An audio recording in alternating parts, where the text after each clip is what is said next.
കേരളത്തിന്റെ system ഇല്ലാതാക്കിയ jail ചാട്ടം. ഇപ്പോൾ വിദ്യാഭ്യാസം, ഉന്നത വിദ്യാഭ്യാസം, വൈദ്യുതി വകുപ്പ്, ആരോഗ്യം എന്നിവ പിന്നിട്ട് ആഭ്യന്തര വകുപ്പിലേക്കും എത്തിയിരിക്കുകയാണ്. കേരളം കണ്ട അതിക്രൂരമായ തീവണ്ടിയിലെ ബലാത്സംഗ കൊടും കുറ്റവാളി കണ്ണൂർ സെൻട്രൽ ജയിലിൽ നിന്ന് അതിസുരക്ഷാ ബ്ലോക്കിൽ നിന്ന് രക്ഷപ്പെട്ടിരിക്കുകയാണ്. രക്ഷപ്പെട്ടതാണോ, രക്ഷപ്പെടുത്തിയതാണോ? രാഷ്ട്രീയ പാർട്ടിയുടെ കൊട്ടേഷൻ വാഴുന്ന ജയിലിൽ ഗോവിന്ദചാമി അഴിമുറിച്ച് ജയിൽ ചാടിയിട്ട് വൻമതിൽ ചാടിയും മണിക്കൂറുകൾ കഴിഞ്ഞും ജയിൽ അധികൃതർ അറിഞ്ഞില്ല. CCTV പരിശോധിച്ചപ്പോഴും അവർക്കത് കണ്ടെത്താനായില്ല. അവസാനം ജാഗരൂകരായ പൊതുജനങ്ങൾ തന്നെ വേണ്ടി വന്നു കൂട്ടും കുറ്റവാളിയെ കണ്ടെത്താൻ. ഈ സിസ്റ്റങ്ങളെയൊക്കെ പ്രശ്നം തീർക്കാൻ ഒടുവിൽ പൊതുജനം തന്നെ ഇറങ്ങേണ്ടി വരുന്നു. നമസ്കാരം, ജനഭൂമിയിലേക്ക് സ്വാഗതം. എന്നോടൊപ്പമുള്ളത് ജഗദീഷ് ബാബു. നമസ്കാരം സാർ. ജനങ്ങൾ വെറുക്കപ്പെട്ട കൊടും കുറ്റവാളി ഗോവിന്ദചാമിക്ക് കുറേ പേരുണ്ട്. പക്ഷേ അദ്ദേഹം സെൻട്രൽ ജയിലിൽ നിന്നും, അതീവ സുരക്ഷാ സെൻട്രൽ ജയിലിൽ നിന്നും രക്ഷപ്പെട്ടിരിക്കുകയാണ്. അത് രക്ഷപ്പെട്ടതാണോ, രക്ഷപ്പെടുത്തിയതാണോ? എന്തായാലും ഒറ്റകയ്യനായ ഗോവിന്ദചാമി ഒരു സഹായവുമില്ലാതെ കണ്ണൂർ പോലെ അതീവ സുരക്ഷയുള്ള ജയിലിൽ നിന്ന് പുറത്തേക്ക് ചാടാനാവില്ല. അപ്പോൾ ജയിൽ അധികൃതരുടെ, സഹജയിൽ പുള്ളികളുടെ ഒക്കെ സഹായത്തോടെ, ഒത്താശയോടെ, വളരെ മുൻകൂട്ടി പദ്ധതിയിട്ട, വളരെ ഹോംവർക്ക് ചെയ്ത് ഉള്ള ഒരു ജയിൽ ചാട്ടം തന്നെയാണ് നടന്നത്. ഉറപ്പായിട്ടും. ഇതിന് ഉദാഹരണം, ജയിൽ ചട്ടങ്ങൾ അനുസരിച്ച് താടിയും മുടിയും വളർത്താൻ പാടില്ല. പക്ഷേ ഇദ്ദേഹം താടിയും മുടിയും വളർത്തി. അതുപോലെ തന്നെ നേരത്തെ നല്ല ശരീരഭാരമുണ്ടായിരുന്ന ഗോവിന്ദചാമി 2 അഴികൾ മുറിച്ചാൽ അതിലൂടെ പുറത്ത് കടക്കാൻ പാകത്തിൽ തൻ്റെ ശരീരം കുറച്ചു, ശരീരഭാരം കുറച്ചു, മെലിഞ്ഞു. കാരണം ഈ ജയിലിലെ 2 അഴികൾ മുറിച്ച് അതിലൂടെ കടന്നു വരണമെങ്കിലും വലിയ ബലമില്ലാത്ത പുറത്തുണങ്ങാനിട്ടിരുന്ന മുണ്ടും അതുപോലുള്ള വസ്ത്രങ്ങളും കൂട്ടിക്കെട്ടി കയറാക്കി അതിൽ തൂങ്ങിക്കയറണമെങ്കിലും ഭാരമുള്ള ശരീരത്തിന് പറ്റില്ല. മാത്രവുമല്ല, സാധാരണ മനുഷ്യരെ പോലെ ഗോവിന്ദചാമിക്ക് 2 കൈകളില്ല. അപ്പോൾ ഒറ്റക്കയ്യനായ ഗോവിന്ദചാമി വലിയ ഹോംവർക്ക് ചെയ്ത് പദ്ധതിയിട്ട് എല്ലാവരുടെയും സഹായത്തോടെ ജയിൽ ചാടുകയായിരുന്നു. എല്ലാവരുടെയും സഹായത്തോടെ എന്ന് പറഞ്ഞു കഴിഞ്ഞാൽ പ്രത്യേകിച്ച് എടുത്ത് പറയുന്നത് പോലീസുകാരുടെ സഹായത്തോടെ, ജയിൽ അധികൃതരുടെ സഹ കുറ്റവാളികൾ സഹായിക്കുമോ? കാരണം ആ അതീവ സുരക്ഷയായിട്ടുള്ള ബ്ലോക്കിലാണ് ഇയാളെ കൊണ്ടിട്ടിരിക്കുന്നത്. കുറ്റവാളികൾ അവിടെ അധികം എല്ലാവരെയും തുറന്നു വിടാറില്ല. കാരണം കണ്ണൂർ ജയിലിലെ കുറ്റവാളികൾ എന്ന് പറഞ്ഞാൽ രാഷ്ട്രീയ തടവുകാർ, കൊലക്കേസിലെ പ്രതികൾ, ബലാത്സംഗ കേസിലെ പ്രതികൾ, പോക്സോ കേസിലെ പ്രതികളൊക്കെയാണ്. അവരെല്ലാവരും തന്നെ ഈ ജയിൽവാസത്തിനിടയിൽ ക്രിമിനലുകൾ തമ്മിൽ ഒരു ഐക്യം, ഒരു സൗഹൃദം ഉണ്ടാവുക സ്വാഭാവികമാണ്. അപ്പോൾ അങ്ങനെയുള്ള ഒട്ടനവധി സഹായങ്ങൾ ഗോവിന്ദചാമിക്ക് കിട്ടിക്കാണും. ഈ ഗോവിന്ദചാമിയെ ശരിക്കും സഹായിക്കുന്നത് ആരാണ്? ഈ ആളൂർ പോലുള്ള ആൾ വക്കീലായിട്ട് വരികയും അദ്ദേഹത്തിന് പ്രോസിക്യൂഷൻ ചെയ്യുകയും ചെയ്തു. അദ്ദേഹത്തെ സഹായിക്കുന്ന ടീമാരെ തമിഴ്നാട്ടിൽ നിന്നാണോ? ആളൂര് മരിച്ചുപോയി. മരിച്ചു. അപ്പോൾ അതോടുകൂടി ഒരു അഭിഭാഷകന്റെ സഹായം ഇപ്പോഴില്ലെങ്കിലും ഈ മുംബൈ കേന്ദ്രീകരിച്ച് ഉള്ള ചില ബന്ധങ്ങൾ, അധോലോക ബന്ധങ്ങൾ ഗോവിന്ദചാമിക്കുണ്ടെന്ന് ഈ കൊല നടന്ന ഈ പെൺകുട്ടിയെ തീവണ്ടിയിൽ വെച്ച് ബലാത്സംഗം ചെയ്ത് ട്രാക്കിലേക്ക് തള്ളിയിട്ട് കൊലപ്പെടുത്തിയ ആ സംഭവ സമയത്ത് തന്നെ പറഞ്ഞിരുന്നു, ഈ അധോലോകങ്ങളുമായി ഈ സംഭവത്തിന് ബന്ധമുണ്ട്. ആ സംശയം ദൂരീകരിക്കാൻ അന്നത്തെ അന്വേഷണ സംഘത്തിന് ഇതുവരെ കഴിഞ്ഞിട്ടില്ല. ആളൂരിന് 5 ലക്ഷം രൂപയാണ് പ്രതിഫലമായി കൊടുത്തത് അയാൾക്ക് വേണ്ടി വക്കീലായി നിൽക്കാൻ. അപ്പോൾ പണത്തിൻ്റെ ഉറവിടം മാത്രമല്ല, അതിജീവിതയെ എന്തിനാണ് ഇദ്ദേഹം ഇല്ലാതാക്കിയത് അല്ലെങ്കിൽ ആക്രമിച്ചത് എന്നത് കേവലം ഒരു ബലാത്സംഗം എന്നുള്ള നിലയിലല്ല എടുക്കേണ്ടത്. കാരണം ജോലിക്ക് നിന്ന സ്ഥാപനത്തിൽ ജോലി അവസാനിപ്പിച്ച് വിവാഹത്തിന് വേണ്ടിയുള്ള യാത്രയായിരുന്നു ആ പെൺകുട്ടിയുടേത്. അപ്പോൾ കുറേ കാലം, ദീർഘകാലം ജോലി ചെയ്ത സ്ഥാപനത്തിൽ നിന്ന് ഗുഡ് ബൈ പറഞ്ഞ് വീട്ടിലേക്ക് വിവാഹത്തിന് വേണ്ടി പോകുന്ന ദിവസമാണ് ഈ സംഭവം ഉണ്ടായത്. അപ്പോൾ ആ ദിവസത്തിൻ്റെ പ്രത്യേകതയും ഈ ആക്രമണവും എല്ലാം കൂട്ടി വായിക്കുമ്പോൾ ദുരൂഹമായ എന്തൊക്കെയോ, ഇനി പുറത്തു വരാത്ത എന്തൊക്കെയോ ആ കൊലയുമായി ബന്ധപ്പെട്ടുണ്ട്. ഇത് ആഭ്യന്തര വകുപ്പിൻ്റെ വീഴ്ചയാണോ? ഇപ്പോഴത്തെ ജയിൽ ചാട്ടം ആഭ്യന്തര വകുപ്പിൻ്റെ, ജയിൽ വകുപ്പിൻ്റെ, കാരണം ആഭ്യന്തര വകുപ്പ് എന്ന് പറയാൻ പറ്റില്ല, jail DGP jail DGP Upadhyaya അധികാരമേറ്റെടുത്ത് അദ്ദേഹം ആദ്യമായി ജയിൽ സന്ദർശനം നിശ്ചയിച്ച ദിവസമാണ് ഗോവിന്ദചാമി ജയിൽ ചാടുന്നത്. അപ്പോൾ യഥാർത്ഥത്തിൽ ഇതുപോലൊരു കൊടും കുറ്റവാളി പുറത്തിറങ്ങിയാൽ സമൂഹത്തിനുണ്ടാവുന്ന ഒരു ഭീതി, ഭയം, ആ ഭയപ്പാട്, അതുകൊണ്ട് തന്നെയാണ് വളരെ ജാഗ്രതയോടെ പൊതുജനവും മാധ്യമങ്ങളും ഗോവിന്ദചാമിയെ തിരയാൻ ശ്രമിച്ചത്. കാരണം രാവിലെ തന്നെ കാട്ടുതീ പോലെ ഈ ഗോവിന്ദചാമി ജയിൽ ചാടി എന്ന വാർത്ത പരന്നിരുന്നു. അപ്പോൾ യാദൃച്ഛികമായി ഓഫീസിലേക്ക് പോകുകയായിരുന്ന ഒരു യുവാവ് ഇത് ഗോവിന്ദചാമിയാണോ എന്ന് സംശയിച്ചു. അദ്ദേഹത്തിന് സംശയം വരാൻ കാരണം രാവിലെ വാർത്തകൾ എല്ലാ ദൃശ്യമാധ്യമങ്ങളിലും സമൂഹ മാധ്യമങ്ങളിലും എല്ലാം തന്നെ ഗോവിന്ദചാമി ജയിൽ ചാടി എന്ന വാർത്തയാണ്. പക്ഷേ ഗോവിന്ദചാമിയുടെ പഴയ ചിത്രമാണ് ആ വാർത്തകളിലെല്ലാം വന്നിരുന്നത്. പുതിയ ചിത്രങ്ങൾ പുറത്തു വന്നിരുന്നില്ല. കാരണം ജയിലിലെ CCTV ദൃശ്യങ്ങൾ ഒന്നും തന്നെ ഈ ജയിൽ ചാട്ടം പതിഞ്ഞിരുന്നില്ല. ജയിലധികൃതരാണ് ഏറ്റവും ഒടുവിലത്തെ ഗോവിന്ദചാമിയുടെ ചിത്രം പുറത്തു വിടേണ്ടിയിരുന്നത്. അവർ വിട്ടില്ല. എന്നിട്ടും പഴയ ചിത്രത്തിൽ വെച്ചുകൊണ്ടും ഒരു കൈയില്ലാത്തൊരാൾ, അതായത് ഇടത് കൈയാണ്, ഇടത് കൈ ഇല്ലാത്ത ഒരാൾ തലയിലുള്ള തുണിക്കെട്ടിൽ ഈ കൈ ഇല്ല എന്നുള്ളത് അറിയാതിരിക്കാനായിട്ട് കൈ പൊടിച്ചു വെച്ചിട്ട് ഇങ്ങനെ നടന്നു പോകുന്നത് കണ്ടപ്പോഴാണ് ഈ ചെറുപ്പക്കാരന് സംശയം. സാറ്, ഞാൻ വേറൊരു കാര്യം കൂടി ചോദിക്കുകയാണ്. അദ്ദേഹം നല്ല സുന്ദര കുട്ടപ്പനായിട്ടാണ് ജയിൽ ചാടിയത്. അദ്ദേഹം പാൻസും ഷർട്ടൊക്കെ ധരിച്ചാണ് ജയിൽ ചാടി മുന്നോട്ട് പോയത്. അപ്പോൾ ഈ പാൻസും ഷർട്ടൊക്കെ എവിടെ നിന്ന് കിട്ടി?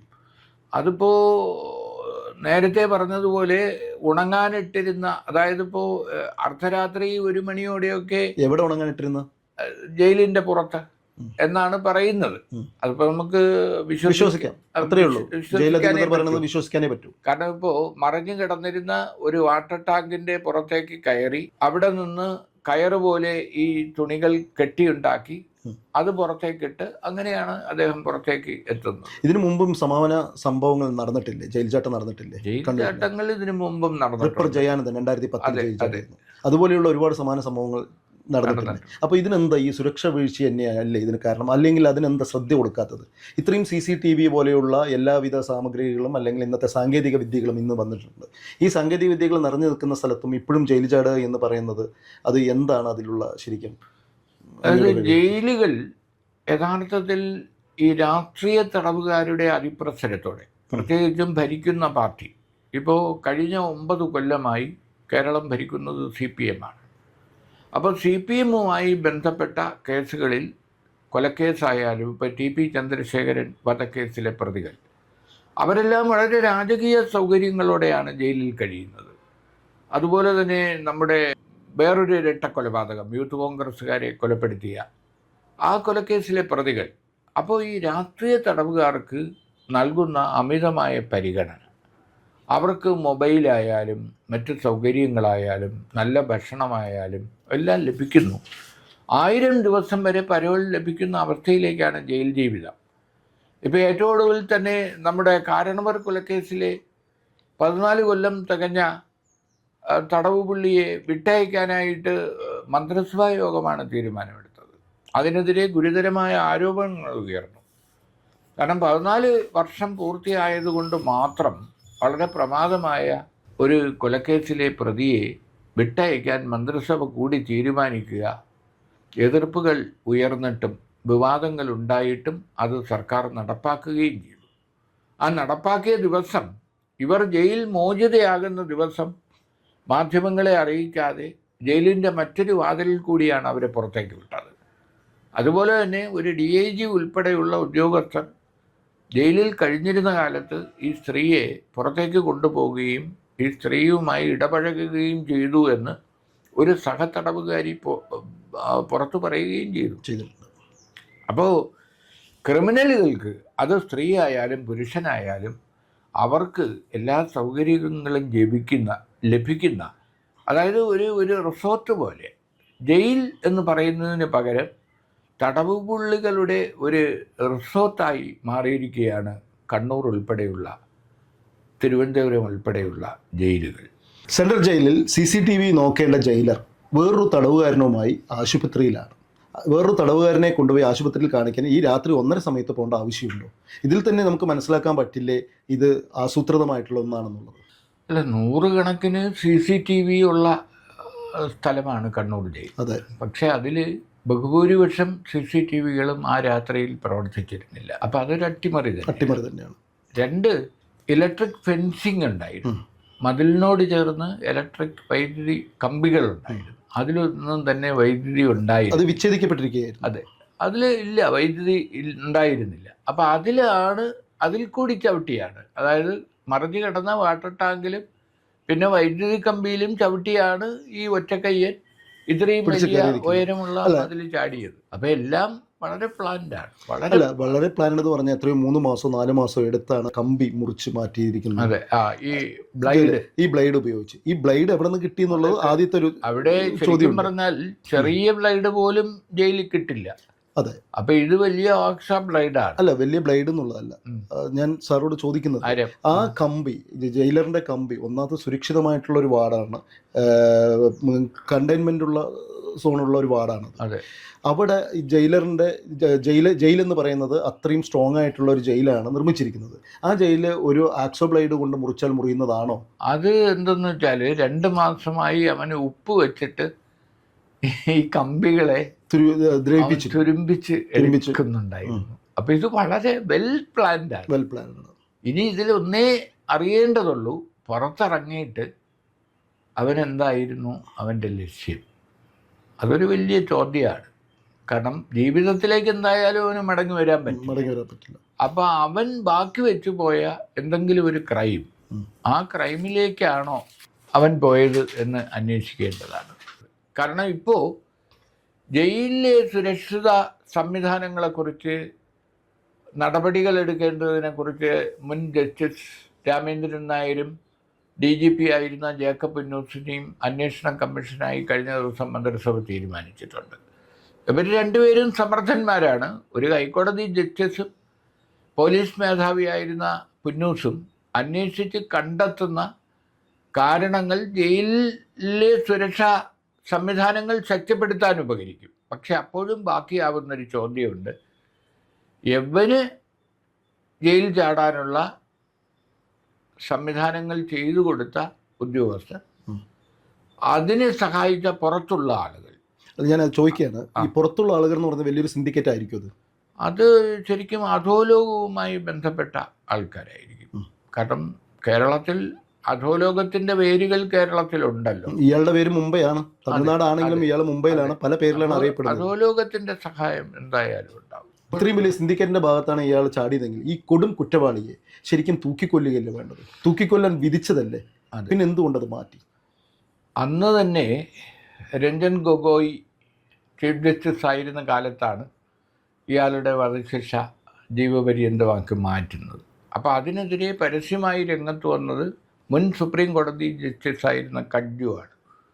അപ്പോൾ കഡ്ജുവിനെ വിളിച്ചു വരുത്തി, സുപ്രീം കോടതിയിൽ ഈ റിട്ടയർഡ് ജസ്റ്റിസ് കഡ്ജുവിനെ വിളിച്ചു വരുത്തി അദ്ദേഹത്തെ പ്രോസിക്യൂട്ട് ചെയ്യും, അദ്ദേഹത്തെ പിടിച്ച് പുറത്താക്കേണ്ടതാണ് എന്ന് പോലും പരസ്യമായി അന്നത്തെ ചീഫ് ജസ്റ്റിസ് രഞ്ജൻ ഗൊഗോയ് പറഞ്ഞു. അപ്പോൾ എന്താണെന്ന് വെച്ചാൽ ജുഡീഷ്യറിയിൽ തന്നെ, നിയമവൃത്തങ്ങളിൽ തന്നെ ഇയാൾ തൂക്കിലേറ്റാൻ അർഹനായ ഒരു ക്രിമിനലാണെന്ന അഭിപ്രായം ഉണ്ടായിരുന്നു. പക്ഷേ അന്ന് സുപ്രീം കോടതിയുടെ ഒടുവിലത്തെ ഫൈൻഡിങ് ബലാത്സംഗം മാത്രമാണ് പ്രോസിക്യൂഷന് തെളിയിക്കാൻ കഴിഞ്ഞത്, എസ്റ്റാബ്ലിഷ് ചെയ്യാൻ കഴിഞ്ഞത്. അപ്പോൾ ഈ കുട്ടിയുടെ കൊലപാതകത്തിന് ഇവൻ കാരണക്കാരനായിട്ടില്ല എന്നൊക്കെ പറഞ്ഞാണ്. പക്ഷേ തീവണ്ടിയിൽ സഞ്ചരിച്ചു കൊണ്ടിരുന്ന ഒരു യാത്രക്കാരിയെ അതിനകത്ത് വെച്ച് അറ്റാക്ക് ചെയ്യുന്നു, തീവണ്ടി വേഗത കുറഞ്ഞപ്പോൾ തള്ളി പുറത്തേക്കിടുന്നു, റെയിൽവേ ട്രാക്കിൽ നിന്ന് എടുത്തു കൊണ്ടുപോയി ഒരു കാട്ടിൽ കൊണ്ടുപോയി അവൻ ബലാത്സംഗം ചെയ്യുന്നു. ഇത് അപൂർവങ്ങളിൽ അപൂർവമായ ഒരു കുറ്റകൃത്യം തന്നെയാണ്. ഇതിന് വധശിക്ഷയായിരുന്നു കൊടുക്കേണ്ടത്. അപ്പോൾ അതിൽ നിഗൂഢതകൾ ഒരുപാട് ഒളിഞ്ഞിരിക്കുന്നുണ്ട്. അതെന്തുകൊണ്ടാണെന്നും പുനഃപരിശോധിക്കേണ്ടതാണ്. നമ്മുടെ നിയമവ്യവസ്ഥ അനുസരിച്ച് പരമോന്നത നീതിപീഠം സുപ്രീം കോടതിയാണ്. അപ്പം സുപ്രീം കോടതി വധശിക്ഷ ജീവപര്യന്തമാക്കി മാറ്റിയ സാഹചര്യത്തിൽ ഇനി അതിലൊരു മാറ്റം ഉണ്ടാകാൻ സാധ്യതയില്ല. അപ്പോൾ ഇവൻ ജീവിത അവസാനം വരെ ജയിലിനകത്ത് കഴിയുകയെങ്കിലും വേണം. അപ്പോൾ അതുകൂടി ഇല്ലാതായ ഒരവസ്ഥയാണ് കേരളത്തിൽ സംഭവിച്ചിരിക്കുന്നത്. ശരിക്കും പറഞ്ഞാൽ ഇപ്പോൾ വിയ്യൂർ സെൻട്രൽ ജയിലിലേക്ക് ഇയാളെ മാറ്റിയിട്ടുണ്ട്. അതുകൊണ്ടായില്ല, സത്യത്തിൽ ഇയാളെ മറ്റേതെങ്കിലും സംസ്ഥാനത്ത് വളരെ സുരക്ഷാ ക്രമീകരണങ്ങളുള്ള ജയിലിലേക്ക് മാറ്റുകയാണ് വേണ്ടത്. കാരണം കേരളത്തിലെ ക്രിമിനലുകളുമായി ഒരു ബന്ധം ഇതിനകം തന്നെ ഇയാൾ സ്ഥാപിച്ചിട്ടുണ്ടെന്ന് വേണം കരുതാൻ. കണ്ണൂർ സെൻട്രൽ ജയിലിനേക്കാൾ സുരക്ഷിതമാണോ തൃശ്ശൂർ വിയ്യൂർ ജയിൽ? എന്തായാലും കുപ്രസിദ്ധ ജയിൽ കണ്ണൂർ തന്നെയാണ്. കാരണം എന്തെന്ന് വെച്ചാൽ ഈ ഭരണകക്ഷിയുമായി ബന്ധപ്പെട്ട് CPM-ൻ്റെ ആളുകൾ, ഗുണ്ട മാഫിയ, കൊലയാളികൾ, രാഷ്ട്രീയ തടവുകാർ എല്ലാം കണ്ണൂരിലാണ്. അതുകൊണ്ട് തന്നെ ഈ ജയിൽ ഉപദേശക സമിതിയായാലും അവിടെ നിയോഗിക്കപ്പെടുന്ന ഉദ്യോഗസ്ഥരായാലും എല്ലാം ഭരണവുമായി അടുത്ത് നിൽക്കുന്നവരാണ്. അപ്പോൾ ഭരണത്തിൻ്റെ സ്വാധീനമുള്ള ആളുകൾ തന്നെയാണ് ജയിലിൻ്റെ ഉപദേശക സമിതിയിലും നടത്തിപ്പിലും എല്ലാം ഉള്ളത്. ഉദ്യോഗസ്ഥരെ കൂട്ടത്തിലും ബഹുഭൂരിപക്ഷവും അങ്ങനെയായിരിക്കും. അപ്പോൾ അങ്ങ് പറയുന്നത് CPM ആണ് ഇവർക്ക് ഒത്താശ ചെയ്തു? CPM ആണെന്നല്ല, ഇപ്പോൾ UDF അധികാരത്തിൽ വന്നാലും കുറേയൊക്കെ ആ സ്വാധീനം ഉണ്ടാവും. കാരണം നമ്മുടെ ഉദ്യോഗസ്ഥർ കുറേ കാലമായി, എനിക്ക് തോന്നുന്നു ഒരു 1/4 നൂറ്റാണ്ടായി കേരളത്തിൽ എല്ലാ നമ്മുടെ സർക്കാർ സംവിധാനങ്ങളിൽ എല്ലാം വന്നിരിക്കുന്നത് രാഷ്ട്രീയവൽക്കരണമാണ്. സർക്കാർ ഉദ്യോഗസ്ഥർ രാഷ്ട്രീയം നടത്താൻ പാടില്ല. പോലീസ് സേനയിൽ ഒരു കാരണവശാലും രാഷ്ട്രീയം പാടില്ല. ജയിലർമാരെ സംബന്ധിച്ചും അത് പാടില്ല. പക്ഷേ ഇപ്പം സംഭവിച്ചുകൊണ്ടിരിക്കുന്നത് എല്ലാം രാഷ്ട്രീയവൽക്കരിക്കപ്പെട്ടിരിക്കുകയാണ്. കേരളത്തിലുള്ള എല്ലാ സെൻട്രൽ ജയിലുകളും സുരക്ഷിതമാണോ? കമ്പാരിറ്റീവ്ലി തിരുവനന്തപുരവും വിയ്യൂരും ഒക്കെ ബെറ്ററാണ്, കണ്ണൂരിനെ അപേക്ഷിച്ച് ബെറ്ററാണ്. കാരണം കണ്ണൂർ ജയിൽ പോലെ രാഷ്ട്രീയവൽക്കരിക്കപ്പെട്ടിട്ടില്ല വിയ്യൂരും തിരുവനന്തപുരവും. പക്ഷേ കഴിഞ്ഞ ഒരു 2 കൊല്ലത്തിന് മുമ്പ് സ്ത്രീ തടവുകാരെ പീഡിപ്പിച്ചതും തടവുകാരെ പരസ്യമായി മർദ്ദിച്ചതും എല്ലാം വിയ്യൂരിലായിരുന്നു. അപ്പം അതുകൊണ്ട് സുരക്ഷിതമാണോ എന്ന് ചോദിച്ചാൽ നമുക്ക് പറയാൻ കഴിയില്ല. കാരണം എല്ലായിടത്തും ഈ രാഷ്ട്രീയവൽക്കരണത്തിൻ്റെ ഒരു അതിപ്രസരമുണ്ട്. ഈ വീഴ്ച സർക്കാർ അംഗീകരിക്കുകയാണ്. ഇനി എന്ത്? സർക്കാർ എല്ലാ വീഴ്ചകളിലും അങ്ങനെ തന്നെയാണ്. കാരണം ഇപ്പോൾ മെഡിക്കൽ കോളേജ് ദുരന്തമായാലും സ്കൂൾ കുട്ടി ഷോക്കേറ്റ് മരിച്ച കൊല്ലത്തെ സംഭവമായാലും എല്ലാം എല്ലാ വീഴ്ചകളും, അതെ, ആരോഗ്യ രംഗത്തായാലും വൈദ്യുതി രംഗത്തായാലും ഇപ്പോൾ ജയിലിലായാലും എല്ലാം വീഴ്ചകൾ അംഗീകരിക്കുന്നു, കർശന നടപടിയെടുക്കും, പരിശോധിക്കും എന്ന് പതിവ് പല്ലവി മന്ത്രിയും മുഖ്യമന്ത്രിയും ഒക്കെ ആവർത്തിക്കുന്നു. ഇപ്പോൾ ഒരു വ്യത്യാസം വന്നത് അടിയന്തരമായി ക്യാബിനറ്റ് യോഗം ചേർന്ന് ജേക്കബ് ന്യൂസിനെയും CN രാമേന്ദ്രൻ നായരെയും അന്വേഷണ കമ്മീഷനായി നിയോഗിച്ചിട്ടുണ്ട്. പക്ഷേ അന്വേഷണ കമ്മീഷനുകളിൽ തന്നെ വലിയ ഒരു തമാശയാണ്. കാരണം ഈ LDF സർക്കാർ, 1ാം പിണറായി സർക്കാർ കയറിയ സന്ദർഭത്തിലായിരുന്നു മാധ്യമപ്രവർത്തകരും അഭിഭാഷകന്മാരും തമ്മിൽ ഹൈക്കോടതിയിൽ ഏറ്റുമുട്ടിയത്. വഞ്ചൂർ കോടതിയിലും ഏറ്റുമുട്ടി. പല കോടതികളിലും മാധ്യമപ്രവർത്തകരും അഭിഭാഷകരും തമ്മിലുള്ള സംഘർഷം മൂർച്ഛിച്ചപ്പോൾ ഒരു കമ്മീഷനെ നിയോഗിച്ചു അന്വേഷിച്ച് റിപ്പോർട്ട് നൽകാൻ. ഇപ്പോൾ 9 കൊല്ലം കഴിഞ്ഞു, 10ാം കൊല്ലം പൂർത്തിയാകാൻ പോകുന്നു. ഇതുവരെ ആ കമ്മീഷൻ റിപ്പോർട്ട് സബ്മിറ്റ് ചെയ്തിട്ടില്ല. അപ്പോൾ നമ്മുടെ സർക്കാർ ഖജനാവിലെ പണം കൊടുത്ത് കമ്മീഷനെ നിയോഗിക്കാമെന്നല്ലാതെ ആ കമ്മീഷൻ്റെ ശുപാർശകൾ നടപ്പാക്കുകയുമില്ല. കമ്മീഷൻ റിപ്പോർട്ടുകൾ സമർപ്പിക്കാത്ത കമ്മീഷനുകൾ ഒട്ടനവധി. ഇനി സമർപ്പിച്ചാൽ തന്നെ ആ കമ്മീഷൻ്റെ ശുപാർശകൾ നടപ്പിലാക്കുന്നില്ല. അപ്പോൾ ഇതെല്ലാം യഥാർത്ഥത്തിൽ ഈ സമൂഹത്തിനെ പറഞ്ഞു പറ്റിക്കാൻ, സമൂഹത്തിൽ ഉയരാനിടയുള്ള പ്രതിഷേധങ്ങൾക്ക് തടയിടാൻ ഉള്ള ഒരു സംവിധാനമായി മാത്രമേ കാണാൻ പറ്റൂ. കാരണം ആത്മാർത്ഥമായി ഇത്തരം കാര്യങ്ങളിൽ, അതായത് ജനത്തിൻ്റെ ഒരു സംസ്ഥാനത്തെ ജനങ്ങളുടെ ജീവനും സ്വത്തിനും സംരക്ഷണം നൽകുകയാണ് ഏറ്റവും പ്രാഥമികമായ ഉത്തരവാദിത്വം സർക്കാരിൻ്റെ. ആ ഉത്തരവാദിത്വത്തിൻ്റെ ലംഘനമാണ് കൊടും കുറ്റവാളികൾ ജയിലിൽ നിന്ന് പുറത്തേക്ക് ഇറങ്ങി നടക്കുന്നത്. കാരണം ഇപ്പോൾ അന്ന് പെൺകുട്ടിയെ ബലാത്സംഗം ചെയ്ത് കൊലപ്പെടുത്തിയ ഇയാൾ എന്തെങ്കിലും കാരണവശാൽ ഈ രാത്രി ജയിലിന് പുറത്തുള്ള ഏതെങ്കിലും വീട്ടിലേക്ക് കടന്നു കയറിയിരുന്നെങ്കിൽ എന്താവും സ്ഥിതി? അവിടെ ഒരു കൊലപാതകമോ ഈ 4 മണിക്കൂർ മതിയായിരുന്നു. കൂട്ട അപകടമോ മറ്റോ ഒക്കെ സംഭവിക്കാമായിരുന്നു. ഇനി തീവണ്ടിയിൽ കയറി പറ്റുകയായിരുന്നു അയാളുടെ ലക്ഷ്യം. തീവണ്ടിയിൽ കയറി കഴിഞ്ഞാലോ? അപ്പോൾ വളരെ എന്താ പറയുക, ഈ ഒരു ഒരു ഒരു ഒരു സ്ഫോടക വസ്തു പുറത്തേക്ക് എടുത്തെറിയുന്നതിന് തുല്യമായിരുന്നു ഗോവിന്ദച്ചാമിയുടെ ജയിൽ ചാട്ടം. കേരളം മൊത്തം ഭീതിയിലായിരുന്നു. അതെ, ഭീതിയിലായിരുന്നു. പിന്നെ പിടിക്കാൻ കഴിഞ്ഞതിൽ പോലീസിന് അഭിമാനിക്കാനൊന്നുമില്ല. കാരണം നമ്മുടെ സമൂഹത്തിൻ്റെ ജാഗ്രത, മാധ്യമങ്ങളുടെ ജാഗ്രത, അതൊന്നുകൊണ്ട് മാത്രമാണ് മണിക്കൂറുകൾക്കുള്ളിൽ ഈ ഗോവിന്ദച്ചാമിയെ പിടിക്കാൻ സാധിച്ചു. പോലീസിനെ സഹായിച്ചത് ജനങ്ങളുടെ സഹായമാണ്. അതെ, ജനങ്ങളാണ് പിടിച്ചത്. ഒരു ജയിൽ പുള്ളി ചാടിക്കഴിഞ്ഞാൽ വ്യാപകമായി തെരച്ചിൽ നടത്തുക സ്വാഭാവികമാണ്. അതിൻ്റെ ഭാഗമായി വൈകാതെ തന്നെ പോലീസ് സംഭവ സ്ഥലത്തെത്തി.